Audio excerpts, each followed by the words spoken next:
এরে বাইতুল মুকাররমের গেইটে গিয়া দেখবি কত অন্ধ ভিক্ষুকরা ভিক্ষা করে। বিভিন্ন বাস টার্মিনালে অন্ধরা লাঠি নিয়ে বাসে উঠে উঠে ভিক্ষা চায়। সায়েদাবাদ বাস টার্মিনালে অন্ধ মানুষ ওইটা বলে যাত্রাপথে আপনারা সিলেট যাবেন, বরিশাল যাবেন, খুলনা যাবেন, চট্টগ্রাম যাবেন, যাওয়ার পথে আমারে কিছু দান করেন, আমি অন্ধেরে আপনাদের 2 টাকা নিয়ে আমি সন্ধ্যাবেলা কিছু বাজার নিয়ে ঘরে যাই, আপনাদের যাত্রা সুন্দর হবে আমি দোয়া করি। অন্ধের দোয়া মাওলা ফিরায় না, এই কইয়া কান্দে আর কয় আপনাদের টাকা যখন পাই আমি সন্ধ্যাবেলা কিছু চাল ডাল নিয়ে ঘরে যাই। আমার 2টা ছোট বাচ্চা আছে, ঘরের মধ্যে যখন ঢুকি আমার আওয়াজ পাইয়া আমার বাচ্চা 2টা একটা দৌড় দেয়। দৌড়াইয়া আইসা 2 বা সন্তান 2 হাত ধইরা কয় আব্বু মজা দাও, মজা দাও। আমি পকেট থেকে বের করে 2টা চকলেট আমার বাচ্চা 2টারে দেই। এই বাচ্চা 2টা চকলেট পাইয়া আমার গলা জড়াইয়া 2 বাচ্চা 2 দিক দিয়া আমার গালে চুমু খায় আর কয় আব্বু তুমি কত ভালো, তুমি কত ভালো। আমি আমার বাচ্চা 2টারে কোলে জড়ায় কাঁদি আর বলি ও দয়ার মালিক তুমি আমারে এমন অন্ধ বানাইছো, আজকে সন্তান আমার গালে চুমু খায় আর বলে আমি নাকি বড় ভালো, কিন্তু আজ পর্যন্ত দেখতে পারি নাই আমার বাচ্চা 2টা কেমন ভালো। আমার স্ত্রীর চেহারা দিয়ে তাকাইয়া দেখতে পারি নাই। এ যুবক, কত মানুষ ভালো হঠাৎ অসুস্থ, জ্বর, বিছনায় পইরা হঠাৎ কইরা তার চোখের পাওয়ার চলে গেছে, হয় না? মাওলায় যদি বেজার হইয়া তোরে অন্ধ বানায় দেয়, দুনিয়ার তোর কোনো বাবার ক্ষমতা নাই চোখ ভালো করবে, আছে? কোন সাহসে গুনাহ করো? সারা রাত মোবাইলে গুনাহ কইরা যে ঘুমাও, ঘুমের মধ্যে মরে না? তোর যদি ওই ঘুমেই মর, আমার নবী এক, তোমার ধর্ম আমার ধর্ম এক, ঠিক নি যুবক? তোমার কালেমা আমার কালেমা এক, তোমার আমার কোরআন এক নাকি আলাদা? তোমার আমার কাবা, তোমার আমার কাবা এক, দুনিয়াতে আসছি এক নাকি আপনারা লঙ্গি পরে আসছেন? বিদায় বেলা কাফন হবে কয়টা? আমি বক্তার জন্য সম্মানে একটা কাফন কেউ বাড়াইয়াও দিবে না। ভাবো, এই বয়ান কুত্তারে বললে গরুরে বললে বুঝবে, তা তুমি বুঝো না কেন? তোমার মধ্যে আল্লাহ বুঝার মতো মেধা দিয়েছেন, তোমার মেধার পরিধি কত জানো? তোমার মেধা দিয়া, এই যুবক, তোমার মেধা দিয়া যথেষ্ট হয়ে যাবে গোটা দুনিয়াটাকে নিয়ন্ত্রণ করা। এই পরিমাণ মেধা তোমার মধ্যে আছে। গোটা দুনিয়ার ক্ষমতা যদি তোমার কাছে আসে, তুমি পুরা দুনিয়া চালাইতে পারবা, এই ক্ষমতা তোমার মধ্যে আছে। নমরুদের মধ্যে যদি থাকে, ফেরাউনের মধ্যে যদি থাকে, তুমি মুসলমানের সন্তানের মধ্যে কেন থাকবে না? তুমি তো আখিরি নবীর উম্মত, তুমি তো শ্রেষ্ঠ নবীর শ্রেষ্ঠ উম্মত। তোমার মধ্যে এত মেধা আল্লাহ দান করেছেন, সারা দুনিয়ার বেঈমানের মধ্যে এত মেধা নাই, কিন্তু তুমি ব্যবহার করো না। তুমি যদি মেধা খাটাইতা, ইহুদি বেঈমানের আগে তুমি রকেট বানাইতে পারতা, তুমি ইঞ্জিনিয়ার হইয়া তুমি বিশাল কিছু করতে পারতা, প্লেন বানাইতে পারতা, আবিষ্কার করতে পারতা। তুমি তো ওই লাইনে মেহনত করো না। খোদায় যা মেধা দিছে, বইয়া বইয়া সারা রাত মোবাইল নিয়ে সেই মেধাটারে জবাই করতেছো। কবিরা গুনাহ, কবিরা গুনাহ, কবিরা গুনাহ, সারা রাত। হাসো, লজ্জা করে না? আমি হাসির কথা বলছি। এই প্যান্ডেল কি হাসির প্যান্ডেল না কান্নার প্যান্ডেল? তো তুমি হাসো কেন? কেন হাসো? তাও নবী বলে গেছেন ১৫০০ বছর আগে, লা ঈমানা লিমান লা হায়া আলা, যার লজ্জা নাই তার ঈমান নাই। আমি তো হাসির কথা বলি নাই, যা বলছি তা কান্না দরকার। তোমার চিন্তা করা দরকার, আমি একজন শ্রেষ্ঠ মানুষ হইয়া, আখিরি নবীর উম্মত হইয়া কেন আমি সারা রাত নষ্ট করি কবিরা গুনাহ করিয়া? আমার মতো একটা যুবক সুন্দর মেধা নিয়ে, আদর্শ নিয়ে যখন দাঁড়াবে, এই মিয়া মহিলা আর পুরুষের মধ্যে ব্যবধান আসেনি নাকি সমান? একটু উত্তর দাও বাবা। আছে না? জ্ঞানের মধ্যেও ব্যবধান আছে। মহিলাদেরকে বলা হয় অর্ধেক জ্ঞানের মালিক। পুরুষের আল্লাহ সৃষ্টিগতভাবে যেই জ্ঞান দান করেছেন এর অর্ধেক দিচ্ছেন নারীকে। কিন্তু একজন নারী দেশটারে কেমনে চালাইতেছে, কোনো আওয়াজ নাই, দুর্ভিক্ষের আওয়াজ সারা দুনিয়ায়। পাকিস্তানের খবর লও, মানুষ খাইতে কষ্ট, টাকা নাই, মালের দাম আকাশচুম্বী। আমগো বাংলাদেশের মানুষ কষ্ট করে, অনেক কষ্ট করে, অনেক কষ্ট করে, আর বড় না খাইয়া মরে না। নিজের ডাও খায়, পরের ডাও দইরা দইরা জুলুম কইরা খায়। ঠিক নি? এরে আল্লাহর বান্দারা ভালো করে বুঝো, একটা নারীর মধ্যে যেই মেধা, সেই তুলনায় তুমি পুরুষের মেধা কম না বেশি? কিন্তু ব্যবহার করো না রে বাবা। এত মেধা আল্লাহ দান করেছেন, ওই মেধা নষ্ট করে ফেলতেছ রে বাবা।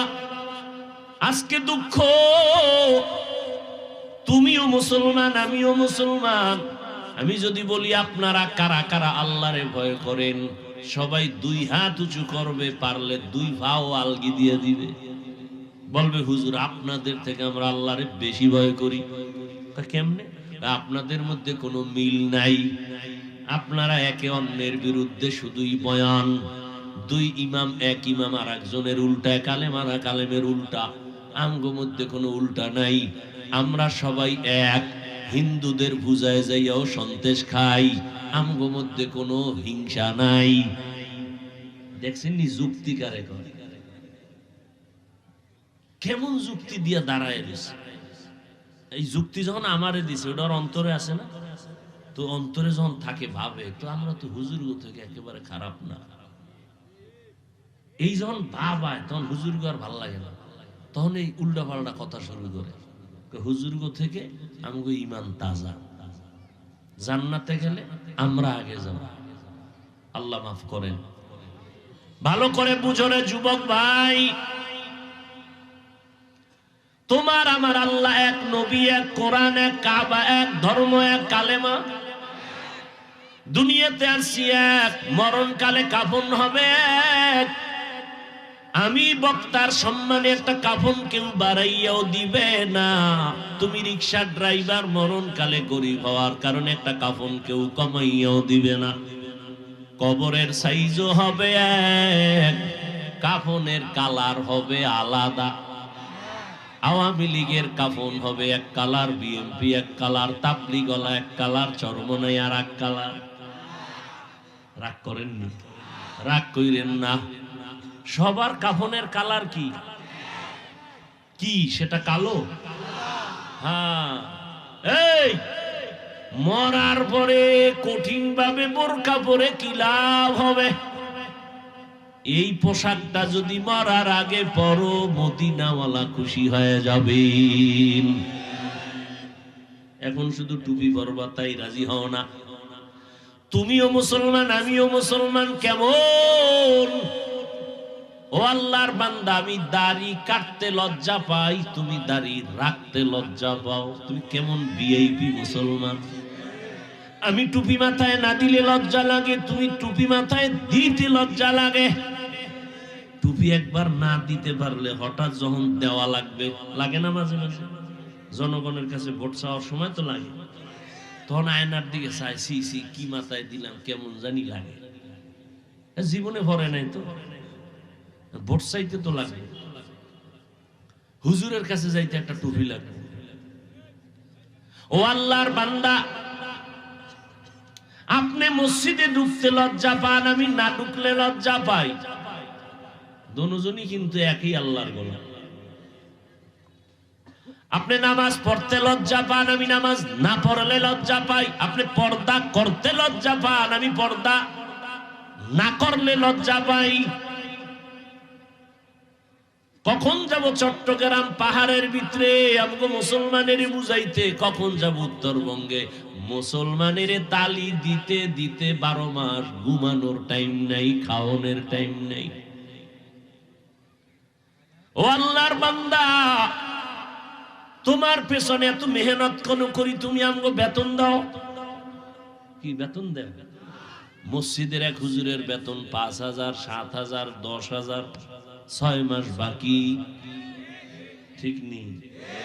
আপনারা সরকারের টাকা খাইয়া, বেতন খাইয়া আবার সরকারের বিরুদ্ধে মানববন্ধন করেন। সরকার বেতনের স্কেল বাড়াও, না হয় গদির মধ্যে লাল বাতি জ্বালায় দিব। কোন ইমামের 6 মাস বেতন বাকি, একজন ইমাম মসজিদে বলে নাই বেতন যদি না বাড়াও সূরা উল্টা ভরুম। কইছে? বরং তুমি গালি দাও, ইমাম শুনে জবাব দেয় না। তাবলীগওয়ালারা তোমার পেছনে ঘুরে, পীর সাহেবরা ঘুরে কিছু পাওয়ার জন্য না, তুমি টাকা পয়সা দিবা। অথচ তোমার পাশে দাঁড়াইলে কি গন্ধ, বিড়ি টানছো, গাঞ্জা খাইছো, কত গন্ধ, পোশাকের গন্ধ। আমি বেশভূষা নাই, স্বাভাবিক চলি, তারপর আমার পোশাকটা পরিচ্ছন্ন।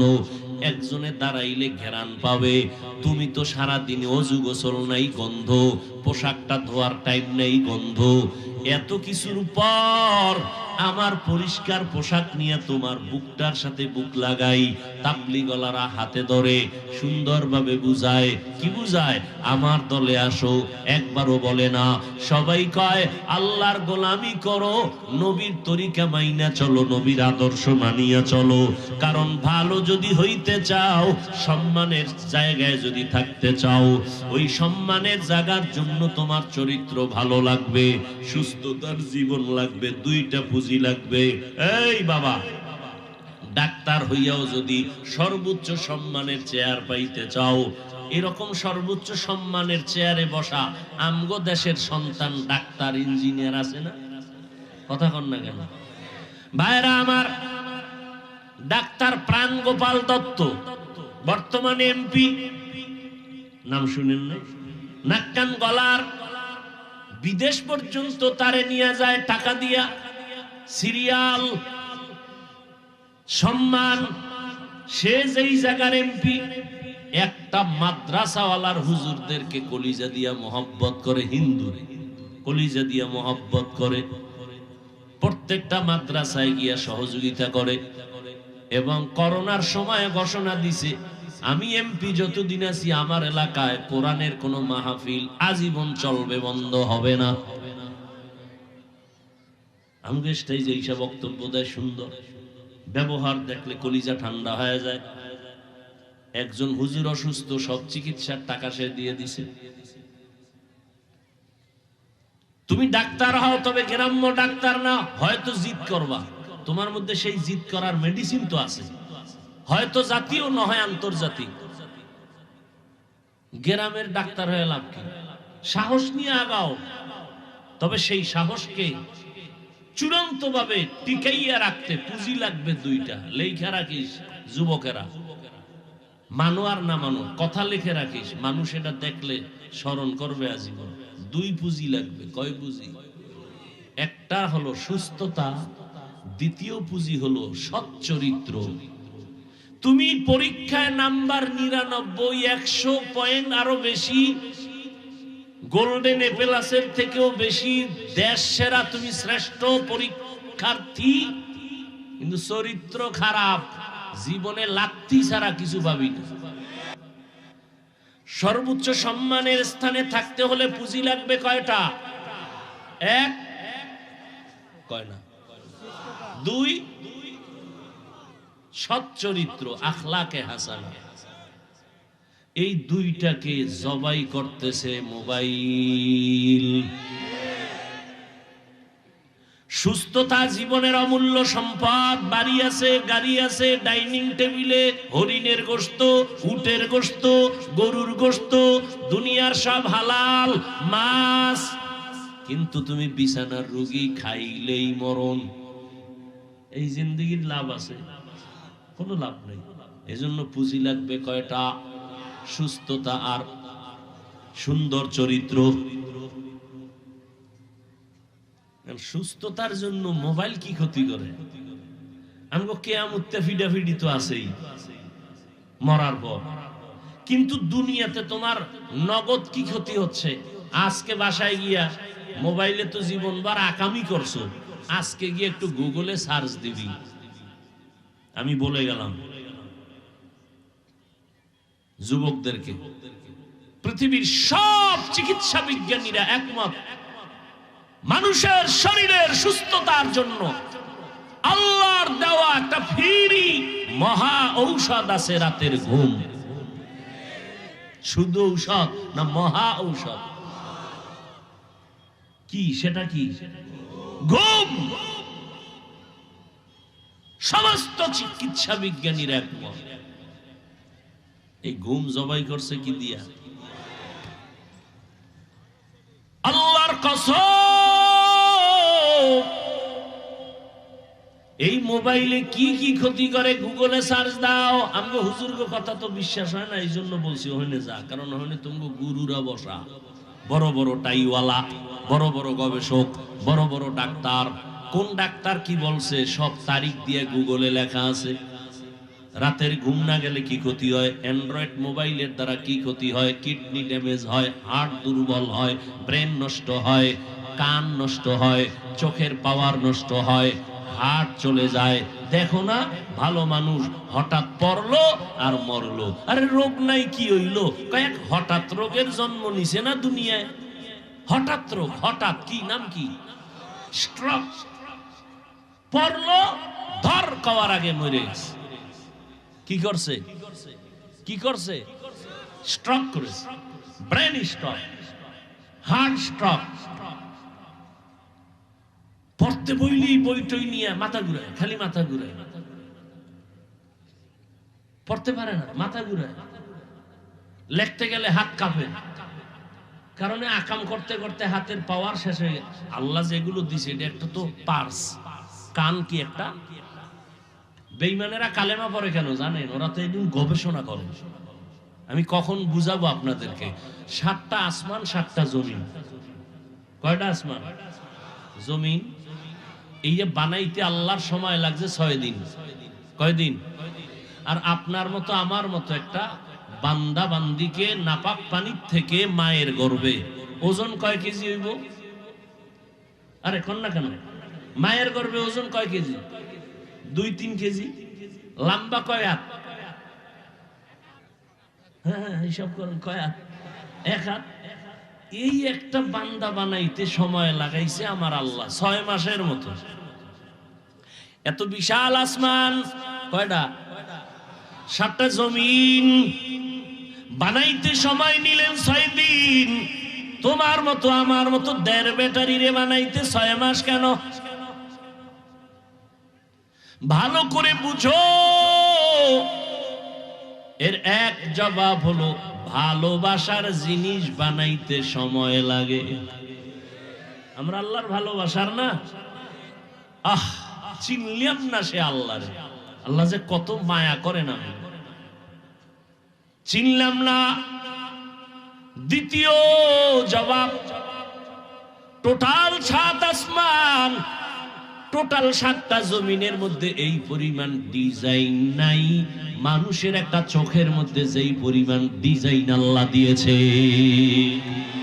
কাদের কুদরত দারি বার কামাল, আন্তা রব্বি আন্তা হাসবি জুল জালাল, তুহি কাদের জলিলুল্লাহ জাহাদার, বহর হালে তুহি মেরা নিগাহদার। রাগ করেননি আপনারা? এটা চোখের মধ্যে যেই ডিজাইন আছে 7 আসমানে ওই ডিজাইন নাই। এই জন্য আল্লাহ কয়, নজর করিয়া দেখ। ওয়াত্তিনি ওয়াজ্জাইতুন ওয়া তুরি সিনিনা ওয়া হাযাল বালাদিল আমিন, লাকাদ খালাকনাল ইনসানা ফি আহসানি তাকওয়িম। 4টে জিনিসের শপথ করে আল্লাহ বলেন, আমি মানুষের এত সুন্দর করে বানাইছি, এমন সুন্দর কোন প্রাণী আমি বানাই নাই। এই মিয়া বুঝো, 100 টাকার ফর্মা আছে না? ওটার কি কয় 100 টাকা যে বাইরে ওটার কি ডাইস কয় না কি জানি কয় 100 টাকার ডাইস থেকে যত কোটি কপি বের হবে কয় টাকা 500 হবে না 500 টাকার ফর্মা থেকে যত কপি বের হবে কয় টাকা হবে 1000 টাকার ফর্মা আলাদা ওখান থেকে যত কপি বের করবে 1000 1000 1000 আর আমার মালিক আদম থেকে শুরু কইরা আজ পর্যন্ত হাজার লাখ কোটি কোটি কোটি কোটি এক ফরমা দিয়া সন্তান দুনিয়ায় পাঠাইছেন নজর কইরা দেখো রে বাবা একজনের চেহারার সাথে আর একজনের কোনো মিল নেই কণ্ঠের সাথে কোনো মিল নাই আঙ্গুলের টিপের সাথে কোনো মিল নাই একজনের চোখের ডিজাইনের সাথে আর একজনের চোখের ডিজাইনের মিল নাই ইয়া ইলাহি তু মেরা মাবুদ হ্যায় ইয়া ইলাহি तू मेरा माशूक है या इलाही मुझसे मुझको दूर कर ताकि देखो मुझ में तुझको एक नजर ও আল্লাহর বান্দার ওই মাওলারে কেন চিনো না রে বাবা আমার আল্লাহ একই মায়ের থেকে সন্তান বের করলেন 5টা ও গাজীপুরের মানুষ দেখছো তাকাইয়া বাবা যেই ফ্যাক্টরি থেকে সিমেন্ট বের হয় ওখান থেকে রড বের হয়নি যেই ফ্যাক্টরি থেকে যেই মেশিন থেকে তৈল বের হয় ওই মেশিন থেকে চাউল বের হবে নি লবণ আসবে নি হাসবে না কিন্তু আল্লাহ কেমন মিস্ত্রি একটা মাকে ফ্যাক্টরি বানাইয়া 5টা সন্তান দান করলেন একই ফ্যাক্টরির সন্তান কারো চেহারার মিল নাই কণ্ঠের মিল নাই আবার দেখা যায় একজন সুস্থ আর একজন অসুস্থ কেউ জবান দিয়ে কথা বলতে পারে না কারো চোখের পাওয়ার নাই ও অন্ধ হইয়া আছে একটু আগে মাদ্রাসায় বসলাম এশার নামাজ পড়লাম একটা হাফেজে কোরআন আসছে সালাম দিল বলল হুজুর আমি আপনার ভক্ত আমি অন্ধ চোখে দেখি না একটু মাথায় হাত দিয়া দোয়া করে দেন ও যুবক সারা রাত্র যেই চোখ দিয়া মোবাইল তাকাইয়া কবিরা গুনাহ দেখো মাওলায় যদি অন্ধ বানাইতেন বল কেমনে গুনাহ দেখতি এরে বাইতুল মুকাররমের গেইটে গিয়া দেখবি কত অন্ধ ভিক্ষুকরা ভিক্ষা করে বিভিন্ন বাস টার্মিনালে অন্ধরা লাঠি নিয়ে বাসে উঠে উঠে ভিক্ষা চায় সায়েদাবাদ বাস টার্মিনালে অন্ধ মানুষ ওইটা বলে যাত্রাপথে আপনারা সিলেট যাবেন বরিশাল যাবেন খুলনা যাবেন চট্টগ্রাম যাবেন যাওয়ার পথে আমারে কিছু দান করেন আমি অন্ধেরে আপনাদের 2 টাকা নিয়ে আমি সন্ধ্যাবেলা কিছু বাজার নিয়ে ঘরে যাই আপনাদের যাত্রা সুন্দর হবে আমি দোয়া করি অন্ধের দোয়া মাওলা ফিরায় না এই কইয়া কান্দে আর কয় আপনাদের টাকা যখন পাই আমি সন্ধ্যাবেলা কিছু চাল ডাল নিয়ে ঘরে যাই আমার 2টা ছোট বাচ্চা আছে ঘরের মধ্যে যখন ঢুকি আমার আওয়াজ পাইয়া আমার বাচ্চা 2টা একটা দৌড় দেয় দৌড়াইয়া আইসা 2 বা সন্তান 2 হাত ধইরা কয় আব্বু মজা দাও মজা দাও আমি পকেট থেকে বের করে 2টা চকলেট আমার বাচ্চা 2টারে দেই এই বাচ্চা 2টা চকলেট পাইয়া আমার গলা জড়াইয়া 2 বাচ্চা 2 দিক দিয়া আমার গালে চুমু খায় আর কয় আব্বু তুমি কত ভালো তুমি কত ভালো আমি আমার বাচ্চা 2টারে কোলে জড়ায় কাঁদি আর বলি ও দয়ার মালিক তুমি আমারে এমন অন্ধ বানাইছো আজকে সন্তান আমার গালে চুমু খায় আর বলে আমি নাকি বড় ভালো কিন্তু আজ পর্যন্ত দেখতে পারি নাই আমার বাচ্চা 2টা কেমন ভালো আমার স্ত্রীর চেহারা দিয়ে তাকাইয়া দেখতে পারি নাই এ যুবক কত মানুষ ভালো হঠাৎ অসুস্থ জ্বর বিছনায় পইরা হঠাৎ কইরা তার চোখের পাওয়ার চলে গেছে হয় না মাওলায় যদি বেজার হইয়া তোরে অন্ধ বানায় দেয় দুনিয়ার তোর কোনো বাবার ক্ষমতা নাই চোখ ভালো করবে, আছে? কোন সাহসে গুনাহ করো? সারা রাত মোবাইলে গুনাহ কইরা যে ঘুমাও, ঘুমের মধ্যে মরে না? তোর যদি ওই ঘুমেই মরণ হয়, কবরে কি উপায় হবে রে বাবা? বেঈমানের তো এই কথা বুঝানো যায় না। কিন্তু তুমি তো আল্লাহ মানো, নবী মানো, কোরআন মানো, হাদিস মানো, তুমি কেন বুঝবা না আমার মাওলার কোরআন? নাকি মনে করছো কোরআন মিথ্যা?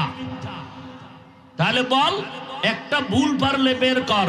আল্লাহর কসম, আমি এখন দাড়ি কেটে ফেলবো, রাস্তায় প্যান্ট শার্ট টাই লইয়া আল্লাহর বিরুদ্ধে কথা বলবো, পারবি?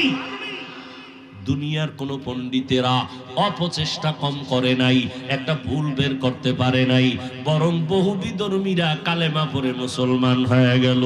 ওই কোরআনের পুঁজি নিয়া বাহাদুরি কইরা বইলা গেলাম রে যুবক, ওই কোরআনে কোনো ভুল নাই, ওই কোরআনে যা আছে সব সত্য। আরে আল্লাহ পাক জান্নাতের বয়ান করছেন সত্য, জাহান্নামের বয়ান করছেন সত্য।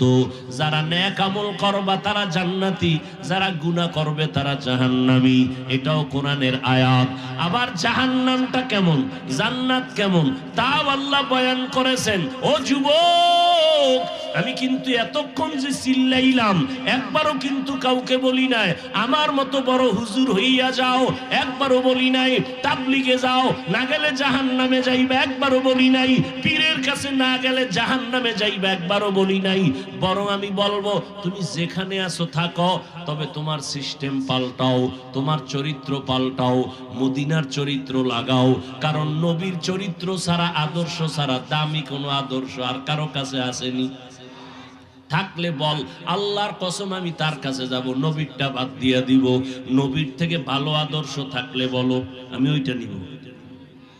তা নবীরটাই ভালো, বলো নবীরটাই ভালো। তো বলো তো, নবীর আদর্শের মধ্যে কি নখ কাটার নিয়ম নাই, চুল কাটার নিয়ম নাই? তুমি বেঈমানের পা চাটো কেন বলো তো বাবা? চুল কাটছো বেঈমানের লাইনে, কারণ কি? মোহাম্মদ নবীরে পছন্দ হয় না তোমার, তো কেন বেঈমানের লাইনে চলো বলো? কি স্বার্থ কি? একটা যুবক দাঁড়ায় বলো যে হাফিজ ভাই বেঈমানের লাইনে চুল কাটলে চোখের জুতি বাড়ে, একটা বল। সবাইরে সাক্ষী রেখে কসম খাইলাম আমি ওই লাইনে যাব, একটা উপকার বল যে হাফিজ ভাই বেঈমানের লাইনে চললে যৌবন বাড়ে, বেঈমানের লাইনে চুল কাটলে, দাড়ি কাটলে স্বাস্থ্য ভালো থাকে, মাথা গরম হয় না, একটা বল আমি ওই লাইনে যাব। যুবকেরা বলো, আছে কোনো উপকার? তো কেন এই আকাম করো বলো? যদি বলো ভাইজান না বুঝা কইরা ফেলাইছি, তাহলে বলো আমার নবীরে কেন কষ্ট দাও? আমার নবীর আদর্শ ধরো।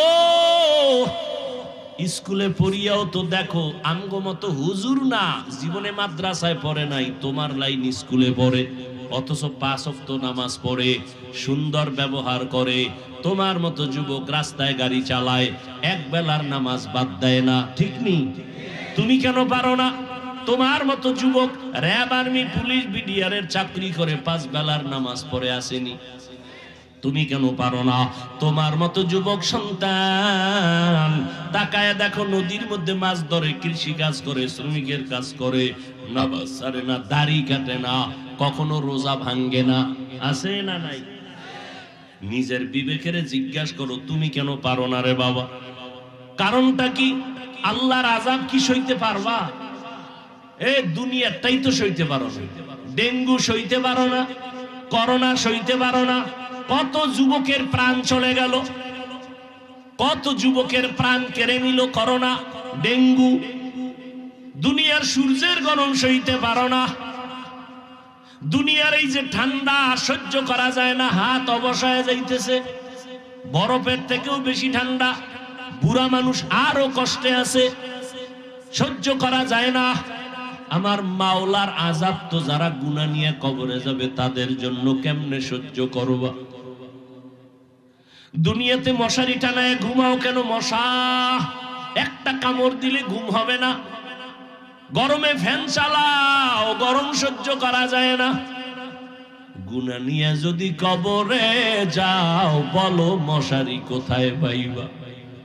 ওই কবরে গুনাহগার যাওয়ার পর গুনাহ নিয়ে গেলে দুই পার্শ্বের মাটির চাপ, ওই কবরে জাহান্নামের আগুন। কিছু কিছু হুজুর নতুন ভাবে ইউটিউবে বয়ান করে করে বুঝায় কবরে কোনো আযাব নাই। এক সেকেন্ডের জন্য শিক্ষিত যুবকদেরকে বলছি, শুনো বাবা, যদি ধরে নেই কবরে কোনো আযাব নাই, তাহলে তুমিও টেনশন মুক্ত, আমিও টেনশন মুক্ত, ঠিক না? কিন্তু কবরে গুনাহ নিয়ে গেলে আযাব হবে, তার দলিলের অভাব নাই। যদি হয় তখন বলো, কবরে গিয়া যদি দেখো বেনামাজির আযাব, যদি হয়, আর হওয়ার তো দলিল আছেই, বলো তখন তোমার কি উপায় হবে, আমার কি উপায় হবে? আল্লাহ তো মাঝে মাঝে আমাকে দেশেই দেখাই দিছে। 30 বছর হইছে কবরে লাশ, সাদা কাফনটা পর্যন্ত কালো হয় নাই, ময়লা লাগে নাই, কবর ফাইটে গেছে, লাশটা বের হয়ে গেছে। 30 বছর কাফন পর্যন্ত একটা কাদা লাগে নাই। আবার কত কবরে সাপ, ধোঁয়া, আগুন। আমার দেশে যত কবরে আযাব দেখা গেল, ধোঁয়া দেখা গেল, সব কবরের লাশ বেনামাজির। আর যত লাশ তাজা পাইছে, সাদা কাফনে কোনো দাগ নাই, সব হলো নামাজির লাশ। কেন বুঝো না রে বাবা? মনেরে বুঝাইও, স্কুল কলেজে পড়িয়া জেনারেল লাইনে থাকিও যদি তোমার মতো যুবক নামাজ পড়ে, তুমি কেন পারো না? এখন তওবা করো। সম্মান কমবে না রে বাবা, সম্মান আল্লাহ বাড়ায় দিবেন, আল্লাহ বাড়ায় দিবেন। মোবাইলে আর ঘুম নষ্ট করিও না, শরীরটারে নষ্ট করিস না রে বাবা। একসময় কানবি, চোখের পানি মোছার মানুষ পাবি না। বসে বসে কাঁদবি, আরে চোখে দেখি না, পাওয়ার কমে গেছে, হাত দুর্বল। আমার মাওলার কাছে মাপ চাও, আর জাহান্নামের আযাবের কাম করবা না। কারো সাথে বেয়াদবি করবা না, মা বাবার দোয়া নিবা, ওলামায়ে কেরামের পরামর্শ নিয়ে 5 বেলার নামাজ পড়বা, আর দাড়ি কাটবা না, মা বাবারে কষ্ট দিবা না, আলেমদের বিরোধিতা করবা না, নবীর তরিকা মানিয়া চলবা।